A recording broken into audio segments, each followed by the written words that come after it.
Right.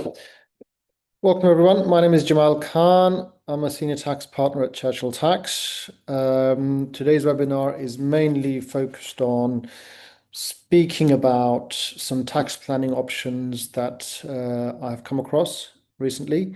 Major tax planning for high net worth individuals.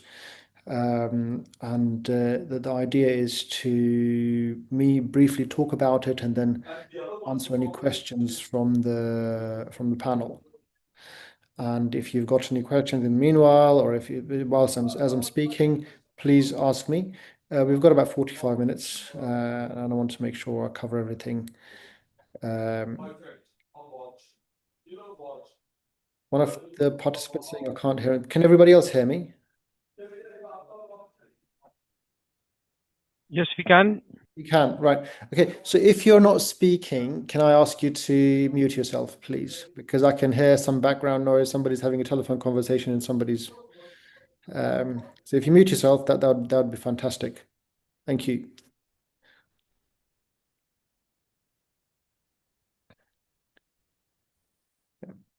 Okay, so I will share some slides. So there are a couple of topics that I want to cover today. And then we want to talk about just one second.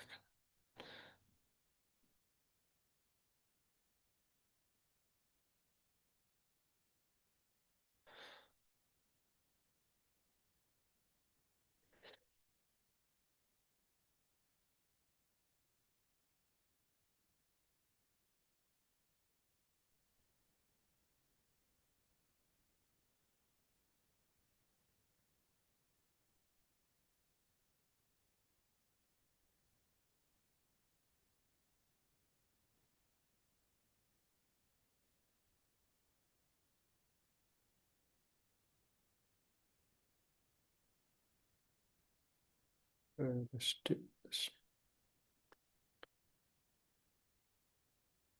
Can everybody see the screen? Hope you can. Right. Let me know Yes, if you yes, can't. we can. Okay. So this is a little bit about us in terms of what we do. We specialize in tax. I work with over 100 and almost 200 accountants across the country. We act as their kind of tax department or tax partners. Any tax related question comes to us and we'll help them answer. Any investigation, tax investigation, dispute resolution, funds being seized, tax tribunal matters. So we get involved and then the client continues with the regular accountants or the lawyers as normal once the issue is resolved. So we know about so one of the topics I wanted to discuss was the new rules that are coming in for or have already started for domicile and inheritance tax. So I'm sure you know about this, that the BPR and agricultural property relief are being limited now, and to the first 1 million, 100% you get relief, and then 50% thereafter. So what we're doing, and we're getting quite a lot of these inquiries at the moment because some of our clients have got trading companies worth 50 million, 60 million, 150 million. Regardless, we've got one client that's got a trading company worth about 400 million pounds. So the best thing you can do is where we have got children and to start transferring assets before the rules kick in. And that can be quite useful. Once you get into for example, if you've missed the 26th of April deadline, then we look at other options. But with for example, business property, leaving inheritance tax to a side, you've got the Section 165, Section 260 reliefs available to defer the capital gains tax. So if, for example, you make the gift now, you can defer the gain, rollover relief, holder relief, and hopefully you don't pass away within 7 years. But then, yeah, but you still you would have made the gift beforehand. So it's a very, very powerful tool at the moment for people who have trading companies, for people who don't have trading companies or who have, for example, real estate. I've got something else that I will share in a while. But for the moment, this is something that needs to, if you have got clients that have got trading companies, it's important that this is discussed with them in terms of whether they wish to carry on holding, but because otherwise there's 50% relief. So on a 40 million pound company, there will be significant inheritance tax. Or 10 million pound company, or even a 5 million pound trading company, there'll be significant inheritance tax. What you can also do is, and obviously you can kick the can down the road, that you can do husband and wife tax planning, mirror will tax planning, which essentially means you can, if husband passes, everything goes to the wife. Wife then makes a gift, and hopefully the wife survives 7 years, and then if she survives 7 years, then you escape the inheritance tax charge. So this is one form of desperate planning that ideally should not wait until that long. Okay, because if the company grows in the meanwhile, then and if the wife passes with that way within the 7 year clock, then you've got a problem. Okay. Unspent pension pots also coming into the state, which is quite bad. This next point that I want to talk about quickly is it changes to domicile and residence rules and income and capital gains tax. So we all know the remittance basis has gone now. Okay, so before we used to have, once you come into the country for 7 years, your offshore income is exempted as long as you don't bring it to the UK. Right? For 7 years, your offshore income is exempted if as long as you don't bring it to the UK. And then they reformed that. Now they've said for the first 4 years, if you haven't been living in the UK for the last 10 years, okay, you can and you can come to the UK and bring your income, offshore income to the UK for 4 years without having to pay any tax.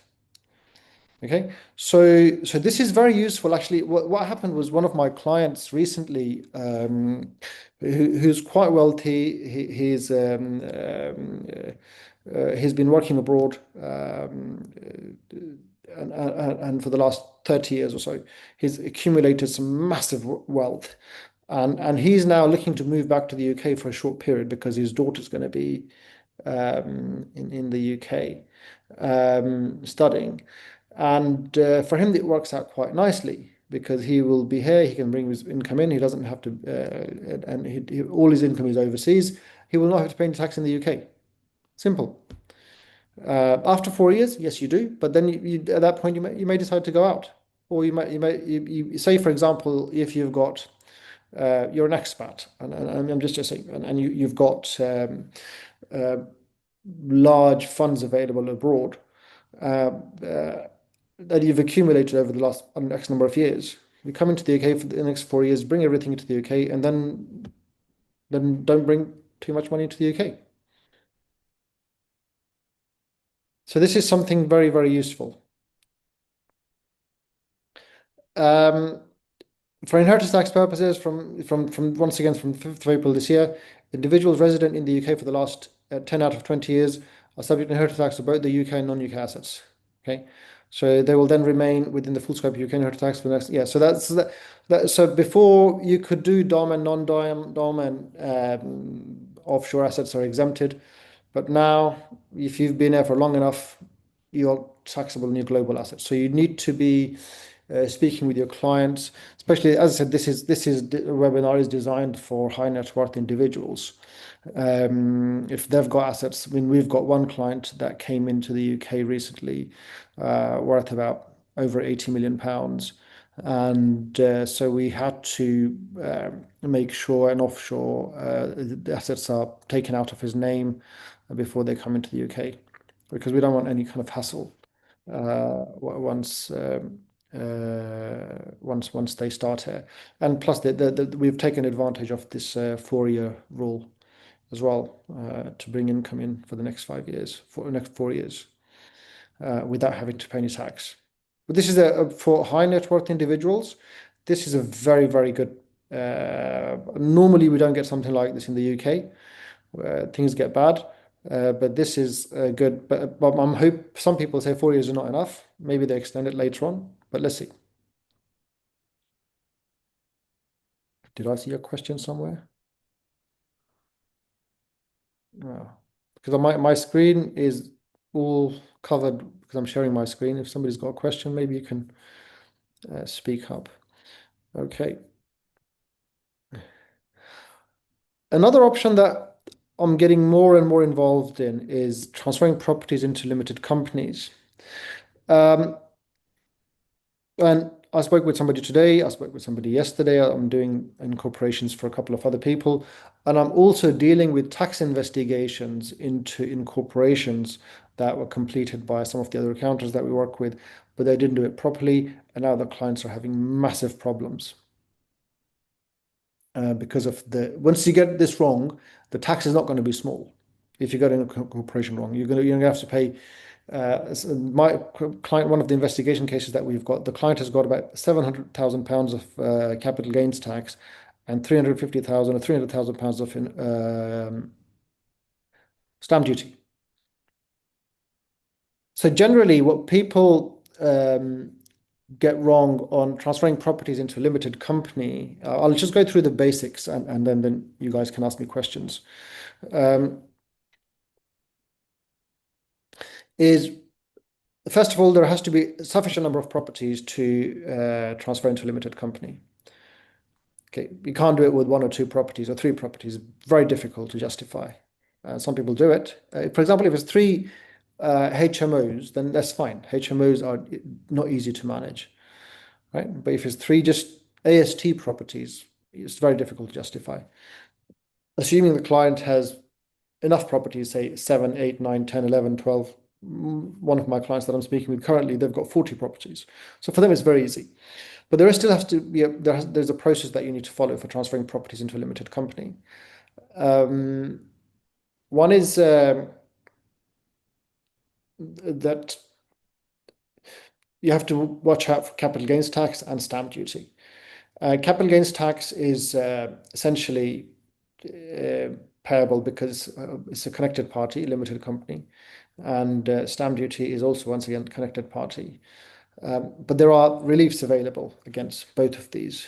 And for capital gains tax, the relief is available if you're spending, say, if the owner is spending at least 20 hours a week looking after the properties or managing the properties. And the stamp duty relief is essentially if the properties are being transferred from a partnership to a limited company and the ownership is the same, so ownership has to be the same, then there is no stamp duty charge. That's easier said than done in terms of the 20 hours per week. A lot of people that I speak with, they say, yeah, I qualify, I do 20 hours a week. But when I dig really deep into it, they don't do 20 hours a week, and HMRC will dig even deeper. And if you get this wrong, then there will be problems. So make sure your clients fully understand that they can support the 20-hour per week. Because if it's 3 AST properties or 4 or 5 AST properties where the tenant just pays rent every month and you hardly go, there's no repairs, then can you justify it 20 hours per week? Secondly, if you have a full-time job and they work full-time and then they're trying to incorporate, it's very difficult to justify. I have seen real life situations where HMRC have challenged this. So we go through a very detailed check with our clients before we decide. We kind of advise them on incorporation, because if they get it wrong, even if they say, yeah, I will sign anything you say, Jamal, I will sign on the dotted line that I qualify all of this, it's still our responsibility to some extent to can make sure that they don't fall into something really bad. So the mechanics are you form a partnership, you run it as a business for a couple of years, minimum 2 years, minimum 2 years. There is no legislation on how long you have to run it for, but it has to be running as a partnership, as a trade and trading as a partnership. So we do minimum 2 years. Anyway, let's. So you've done this. Now the next part is about how to incorporate. This is quite important because we've got one or two investigations at the moment where they did all the partnership, everything was done correctly, but we've got one case where the accountant wrote to the client to say, well, the client said, I've got some mortgages expiring in January, some expiring in October, some expiring next year. So the accountant said to him, or her, this was a her, do your just incorporate whenever your mortgages finish. Now that's very wrong. You see, so what happened here? The client incorporated, transferred properties into a limited company piecemeal, and that's where they got caught because incorporation has to be done all in one go. All the properties have to be transferred in one go.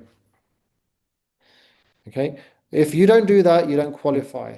And that means the stamp duty becomes payable, the capital gains tax becomes payable. There's a lot. So my client is currently preparing a massive claim against their accountant. It goes into about £700,000-800,000 plus some stamp duty and some legal costs. And so they're going through professional indemnity insurance on this one. So that's the first thing. You've got to make sure that the properties are all transferred. So where properties have mortgages and the mortgages are expiring at different dates, you need to essentially your client needs to coordinate with the mortgage providers, and the client might need to pay some early repayment charges on some of the properties. But it has to be coordinated because what will happen is all the mortgages will be redeemed on the date of incorporation and reissued in the name of the company. So that's very important. Another important point is that you have to inform the bank that you're incorporating. The clients have to inform the bank. Sometimes they don't. They're incorporating, and we've got one or two cases where the banks have called in the entire loan because they incorporated. They didn't tell the bank, so they have to get in permission. If the banks say no, we can't give permission, they just have to completely stop that, pay off that mortgage, take a new one in the company. So you have to inform the bank. And another investigation case that we've got on incorporation, this was quite a large one, is where incorporated, everything was done. Properties were transferred into the company and shares were not issued. The correct valuations were not done. Shares. So, for example, husband and wife, they transferred the properties, but the accountant forgot to issue the shares in the company because the accountant didn't know what they was doing. So you have to have a proper formal SPA, share purchase agreement, or incorporation agreement. You have to be working with the lawyers. So lawyers have to be fully accustomed with incorporation process. So you can't go to any ordinary lawyer. There are some lawyers that we use that know the process. Otherwise, any lawyer that you go to solicitors, they will want to reinvent the wheel. They will get it right, but they will want to reinvent the wheel. And that can waste a lot of time and frustration because there is a process involved. Also, when they need to file a stamp duty land tax return, they wouldn't know which code to use for the exemption, etc. So this is some you need to take this into consideration. But it's important that you get the incorporation process, and then there has to be new shares have to be issued. Has to be registered. Everything has to be updated in the company's house, and you have to have a formal agreement. You have to have the board resolutions for the incorporation, issue of shares, and all of these formalities need to be completed. So incorporation is not just about, is it 20 hours? Is it partnership? No, it's not. It's there's a lot more that goes behind it. You may make one mistake. We've got this situation. I said that everything was done. The accountant forgot to issue the shares, and 3 years later, the accountant realized and issued the shares. By then, HMRC had opened an investigation, and now they're battling. So what we're having to defend is like the shares are meant to be issued. The board resolutions were passed. But anyway, HMRC are giving them a very hard time. And plus, a lot of accountants that get themselves into this, their professional indemnity insurance doesn't cover this. So it's something that you want to think about and make sure that it's covered, and then take that step. With incorporation, I'm just thinking conscious. I've got two more topics I want to talk about. Is for wealthy individuals, incorporation is an option, and this is something I discussed with another client this morning. Was um, growth shares. So you incorporate, so for example, today I spoke with somebody who's nearing their 50s. Yes, you incorporate if because they've got very heavy mortgages. If they don't incorporate, they will continue paying tax at stupid rates, right? Um, so because you don't get tax relief on because of Section 24, you don't get tax relief on the mortgages, mortgage interest. Or don't get full, you only get tax relief at the basic rate. But these clients are worth earning in millions. So for them, they have to incorporate. But then as soon as you incorporate, you issue growth shares to the children. Now, issuing growth shares is a very technical process. So initially, you have to issue shares. Essentially, what you do is you issue shares to all.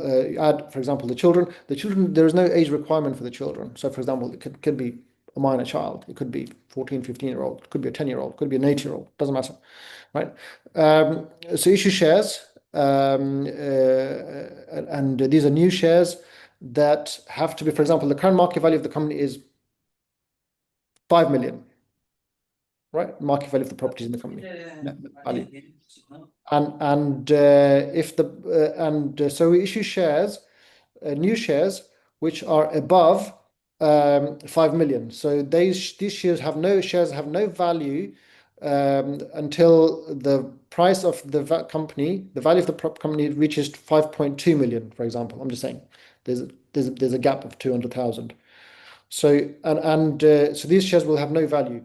So shares are issued to the existing shareholders, mom and dad, and then they gift those shares to the child. And the reason they can gift those shares to the child without somebody's still muted. I'll just mute this person. Okay. So they can gift those shares to the child, and there's no capital gains tax on it because those shares have no value because the company is still valued at £5 million. They cannot gift those shares to the child because obviously that will have trigger capital gains tax, but they can gift the growth shares. What we then do is we have to amend the articles of the company, and you have to check the articles. So the shares that are in existing that were the original shares, we will now freeze the value of those shares. So the value of these shares is frozen at the current market value. Any future increase will not be allocated to these existing ordinary shares. Any future increase will go into the new shares. Or you can do it in such a way that 10% of the increase goes into the ordinary shares and 90% of the increase goes into the growth shares. Right? So this means also one of the questions that I get is, okay, when we do that, what if our children tomorrow take over the business and throw us out? No. So the voting rights remain with the existing shareholders. Right? Or you can also add dividend rights to dividend. The voting rights are never given to the new shareholder, the new shares, because you don't want to give it to so many shares to a teenager or somebody, and then for them to do stupid stuff, right? So they have no voting rights. They have value, but they have no voting rights. Okay, and until and unless the existing shareholders decide, now we can give them voting rights. So very, very powerful planning, and that means you've de-risked the incorporation. Yes, there is some level of tax involved, inheritance tax involved, but you've de-risked it from all the capital value appreciation. Okay, the last point I wanted to discuss today was structured partnerships. So this is where somebody who comes in, somebody who has, say, 5, 10, 15, 20, 30, 40, 50 properties, with mortgages, without mortgages.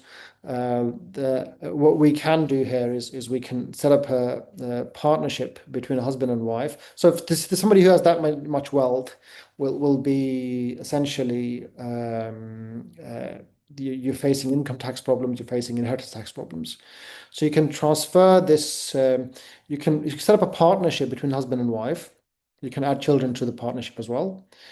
And essentially, by that, by setting up the partnership, transferring the properties into the partnership, but you need to do this in a very careful way so that the husband and wife, whoever owns the properties, continue to own the properties in the same proportion as before. Otherwise, you will trigger capital gains tax. So this is a very careful planning point. You can even add grandchildren into this. I'll explain in a while how that benefits. So the partners, now we've got, say, husband, wife, and say 2 children. I'm assuming they're both in their 20s or 30s. And if they, now we can, husband and wife have transferred the properties. Now they will have a capital account in this company.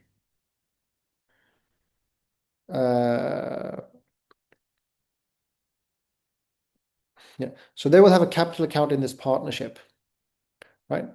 The capital account can be gifted to the children without triggering any capital gains tax. Capital account is like director's loan account. You can gift that. They still have ownership of the properties, right? And so the capital account can be gifted, provided they survive 7 years. 7 years, there's no inheritance tax. So if they pass away within those 7 years from making that gift, yeah, this is how the inheritance tax kind of table applies. If they pass away, if they outlive the 7 years, yeah, no tax.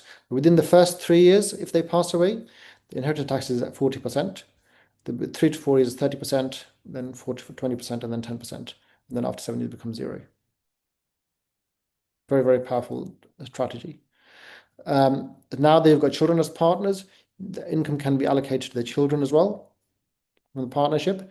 If there are grandchildren, right, minor grandchildren, for example, somebody's going to private school, they can be even added as partners, and we can give them up to their personal allowance rate, up to 13,000, 14,000 pounds of income from the partnership.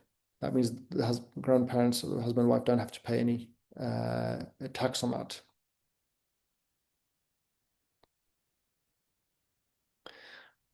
Okay. And if, for example, as in one of my clients, they earn assets worth about 40, 50 million pounds, then everybody's paying tax, all the children are paying tax at the higher rate. What happens here is you can set up a management company, a limited company that can manage the properties on behalf of the partnership. You can do it as a management charge, which is not very flexible, plus it's subject to VAT, say up to 10%, or you can do a guaranteed rent or rent agreement with a partnership, in which case you don't charge VAT, and the proportion that you can keep in the limited company is a bit higher than the management fees.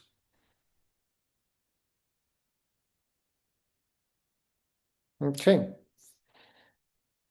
So the profits that remain within the partnership are a bit less, or quite a lot less, and you've got more income being taxed in the limited company at the 19% rate, or the 25% rate, depending on how big the companies are.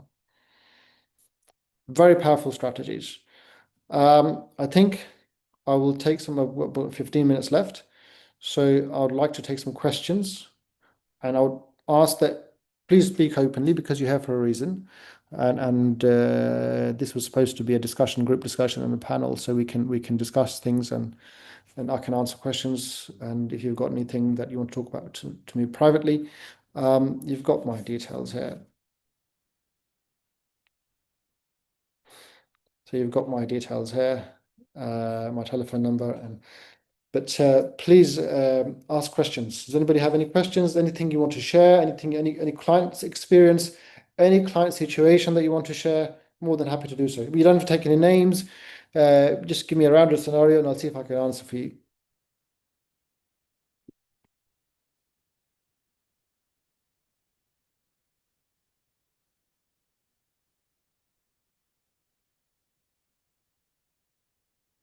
Come on, someone's got to ask questions.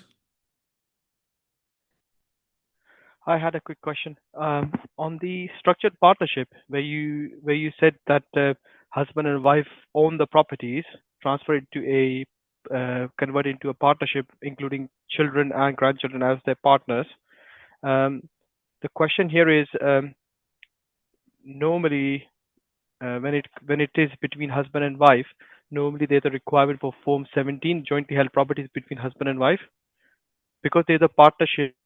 Can we circumvent that? Um, Of course, a very easy way. Otherwise, Form 17 is so problematic. A lot of people don't understand Form 17. mm, Form 17 is, for example, now from now on, husband will own 1% and wife will have 99%, right? mhm. What if the circumstances change again? They're going to change, do another Form 17? That's fine. I Partnership is understand that. always a better option. Yeah, understood. Hi, hi Jamal. Thanks for this webinar. It's very useful. Just a quick question. You mentioned about gifting capital account to the children. Hmm. So how does that work? I mean, is it and the 7 years rule also applies on the capital account as well? And also when you give the capital account from first 0 to 3 years, you said it's 40% inheritance tax, and then it reduces every passing year. Just want to understand a little bit better this concept. Yeah, so the gifting of the capital account is similar as gifting cash, right? Or gifting director's loan account. It's quite simple. So if you gift the capital account, it's like every part. I'm sure if you've done partnerships, you know that partners have capital accounts. Yeah, yeah, Yeah, there's a current account and there's a capital account, right? yes, So they can gift the capital account just like a director's loan account. There's no capital gains tax on that, but that triggers something called that becomes a potentially exempt transfer or a PET for inheritance okay, purposes. So it is provided the donor or the person who's making the gift survives 7 years, that falls outside of their estate. And if they die within those 7 years, then that becomes taxable. But then there's a tapering system applied like this. If they die within the first 3 years, inheritance tax is applied at 40% of the gift. okay, yeah, And then the inheritance tax rate reduces to 30%, 20%, 10%, and so. okay, got it. But And the main thing about the Form 17, I think was that this works so much better than, because yes, with yeah, this you can change the profit ratio every year. With a yeah, yeah, partnership, every year you can change the profit ratio. yeah. So I just give you a scenario for a client. They own properties on their personal name. They got about, I think, maybe 10 to 15 properties. So do you think they can transfer them to a partnership and then maybe add their children as partners? Yes. Do they have to go through the same criteria, which is 20 hours per week? When I think that is probably different when you incorporate the company. We're not incorporating here, No, no, we're right? not incorporating. No, no, Yeah. no. This Okay. is different. They Okay. can be doing their full-time jobs. They can be doing anything. They have to Yeah. be, they have to have some form of involvement in the partnership, and that can be as little as entering doing one 10 minutes of, or having a family meeting to discuss, right? Partners Yeah. meeting to discuss what's going to happen with the partner. That's even involved. That is involvement, or doing some kind Yeah. of Okay. call a tenant Okay. or visit a property. That's some kind of involvement. Some people say, "How am I going to be my work children working full time?" I said, "Well, you can talk about the partnership, can't you?" I said, "Yes." So if you're talking about the partnership, you're talking about the property. That's some kind of involvement. Yeah. Okay. Got it. And transfer of properties from personally to a partnership, that doesn't trigger any CGT or stamp duty No, no, no, because this is why I said here they have to be owning the same proportion. So there's no proportion. Yeah. as before. So there's no money being gifted to the children. When Yeah. they introduce the properties into the partnership, are they introducing at market value, which Yes, goes into the capital account? Is that what you were referring to, a capital account? Yeah. absolutely, absolutely. Okay. Mm, But this is, I mean, okay. I said there are quite a lot of complexities. which we can go for about 4 or 5 hours about this in terms of how it should be done and how it should be done and what should be avoided. But the people who have properties, real estate, this is very, very useful for them Yeah, yeah, because otherwise the inheritance tax is coming. Inheritance tax is, I mean, I've got clients because I do this every day. I get people asking people who I get relatives approaching me, for example, dad passed away, husband passed away, or somebody, brother passed away, and they've got to pay inheritance tax. yeah. Because I have seen uh, spoken to a few clients, and they actually started to sell their properties because they don't want to pay inheritance tax. And they said it might be easier to just sell the properties and just distribute the cash to the And pay the children. capital gains tax. No, I've actually seen Yeah, an accountant writing formally to their client to say it's better that you pay the capital gains tax at 20% or 22% now yeah, yeah. than to pay 40% on the entire value because you pay capital gains tax on the profit, right? That's right. But Yeah, the inheritance tax doesn't care about the profit. It just taxes you on the whole value. yeah, So the client yeah. came to me and said, well, this is what my client accountant has written to me. I said, no, no, don't worry about it. We'll just do this. Mm. But the client was in the But process of selling. If it is done properly, we can actually get uplift on death as well, isn't it? So Of course, you if get a full yeah. uplift on death Mm. and the capital yeah. gains tax vanishes.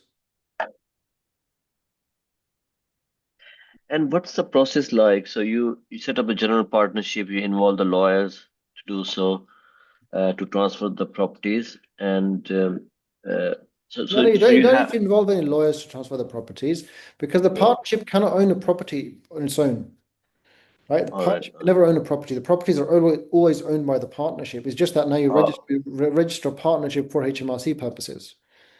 yeah. Okay. Is there a limit like when we incorporate, like having 3 or 4 properties, we can 20 hours per week normally. Is there a limit to how many properties we can do for this structured partnership? Or No, no. I mean, I've got clients that have done 5 properties. I've got the clients who have done over 100 properties. There's no limit. Mhm. So the 20 hours rule doesn't apply on this structure. No, 20-hour rule doesn't apply. This is not that kind of, this is not Yeah, incorporation. it's totally different from. Yeah. Okay. This is very interesting. So I'll drop you a line, Jamal. I think that we have few clients in similar kind of situation, so that might be quite useful. Sure, happy to help. Any other questions? Questions from John? Anything, anybody else? Yeah, I've got one query, which is not Go related ahead. to this. Um, Go, Jamal. one of my clients is a retail shop. They incorporated, so it's a partnership, husband and wife, and incorporated into a limited company. On incorporation date, they revalued the property and uplifted the property and put the debit uplift and credit share premium account. So I Yeah. just want to understand that. Do you know why they would do that? It goes into shares or the share premium Hmm. because it can't go into director's loan account. The If director's you're loan account is incorporating, if you're claiming the 165 relief, Mhm. then you can't go into director's loan account because then your capital gain is transferred from the property into the shares of the company.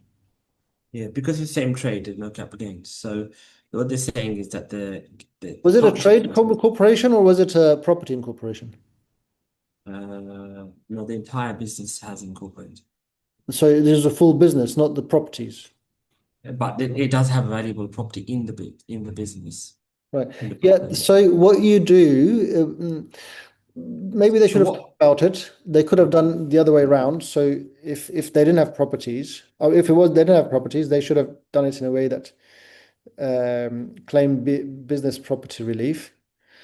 Sorry, rollover relief, and you can look at so the gift goes to the gain is transferred to the company, and then you can consider doing a director's loan account at that point. That's what I mean. But if there are properties, then yeah, it's better. So it's actually, I mean, it's a shop, a retail shop, but the building itself is very valuable because of the Well, in that case, I development. can see why it's been done like that because Yeah. you have to claim the relief, otherwise I you'll. mean, yeah. So the capital account, Well, is the building used in the trade? yes. Well, then they should have maybe just done it differently. So I'm just trying to get my head around. I mean, I'm doing the accounts and this part being farmed out to Yeah, maybe there's something worthwhile looking at, because if you can claim holdover relief, or that's yeah, but I wasn't understanding why they don't look at premium. It's kind of looking at this become direct loan as To be well. honest, I think if there is, say, Jamal, if you want, because I've done a few of these. So it's if it's £100 share capital issued to them, because it's a market value transaction between connected parties, you have Yes. to bring in the asset on the market value, and then you have to bring credit to capital. Now, if you have only 100 shares issued to say for example husband and wife, then you have to put rest of it somewhere, and that goes in the share capital account, yes. premium account. It can go into share. No. Hang on. Let me just clarify that point. It doesn't have to go to share premium account. It's normally no. You issue further shares. You have to physically issue further shares. But it's the same people, husband and wife. Yeah, it doesn't they become matter. direct Doesn't matter. Now, for example, the way we do incorporation is we set up a new company with one share each, right, husband and wife. And then when we incorporate, we issue 98 more shares. What's the benefit? What's the point? The point is that's part of the legislation, that it is in return for shares. The incorporation has to be done in return for shares. But now in our accounts, we've got a massive £2 million share premium. The question is, were shares issued or not? I don't know. I'm not sure. Well, I've been told to put this adjustment through. No, because you might have a problem if they haven't done it properly, because the legislation clearly Well, states the guy's issue shares. CTA, so I don't know. No, I'm sure he's done it right. They must have issued shares, but shares have to be issued. This is part of the requirements. But what I'm saying is, on our balance sheet, we've got £2 million share premium. Yeah, that's What are we fine. going to do? What are we going to do with it? But you should just carry it as normal. Can you draw on it? And you can't draw on share premium account. It's not director's loan account. So it's just presentation. It's just presentation, but you can't. It's the same as share. You just treat it as share capital. But you need to make sure that they have issued shares. I'm sure they would have done it. I mean, They could have issued one share for £1, and so, for example, with 1,099,999 as share premium, they might have done it like that. I mean, ultimately, they've got a massive cap account, so they want to draw that out tax-free. Not But if they've got a capital director's loan account, a capital account. Yeah, from the partnership, they had a massive cap account, which has now become an incorporation, a director's loan account, which they can draw on tax-free. If it's become a director's loan account, then that's separate. Yeah. So for the next few years, they won't be taking salary dividends. They're basically trying to get rid of the IHT, just minimizing the exposure to IHT. But there will be CGT implication though on that property. Yeah. No, but also the good thing is Holdover relief.